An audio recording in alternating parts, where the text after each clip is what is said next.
சேலம் மாவட்டம் சங்ககிரி சட்டமன்ற தொகுதி அதிமுக வேட்பாளர் வெற்றிவேல் சங்ககிரி நகராட்சிக்குட்பட்ட சந்தைப்பேட்டை கழுகுமேடு உள்ளிட்ட பகுதிகளில் சூறாவளி பிரச்சாரம் மேற்கொண்டார்.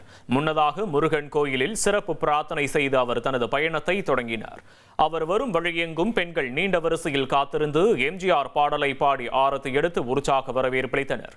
பிரச்சாரத்தில் பேசிய வெற்றிவேல், எடப்பாடி பழனிசாமி மீண்டும் முதலமைச்சரானதும் பெண்களுக்கு மாதந்தோறும் 2000 ரூபாய், ஆண்டுக்கு 3 இலவச சிலிண்டர் மற்றும் விவசாய கடன் தள்ளுபடி போன்ற வாக்குறுதிகளை நிச்சயம் நிறைவேற்றுவார் என உறுதியளித்தார்.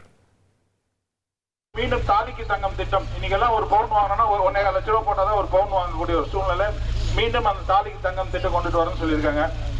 அது மட்டும் இல்லாம அனைத்து வீட்டுக்கும் பாத்தீங்கன்னா குளிர்சாதன பெட்டி ஃப்ரிட்ஜ் வழங்குறதா சொல்லியிருக்காங்க. வருஷத்துக்கு 3 சிலிண்டர் ஐயா தரதா சொல்லியிருக்காங்க. தீபாவளியான பட்டு புடவை வேஷ்டி தரதா உங்களுக்கு வாக்குறுதி கொடுத்துருக்காங்க. அது மட்டும் இல்லாம பாத்தீங்கன்னா பொங்கலுக்கு 1000 ரூபாய் தொகுப்பு, வருஷம் 1000 ரூபாய் தொகுப்பு நிதி, அதில் பொங்கல் பரிசு தரதா சொல்லியிருக்காங்க. இனி செல்லும் இடமெல்லாம் செய்தி. தந்தி டிவியின் வாட்ஸ்அப் சேனலை ஃபாலோ பண்ணினா செல்ல இருக்கும் இடமெல்லாம் செய்தி.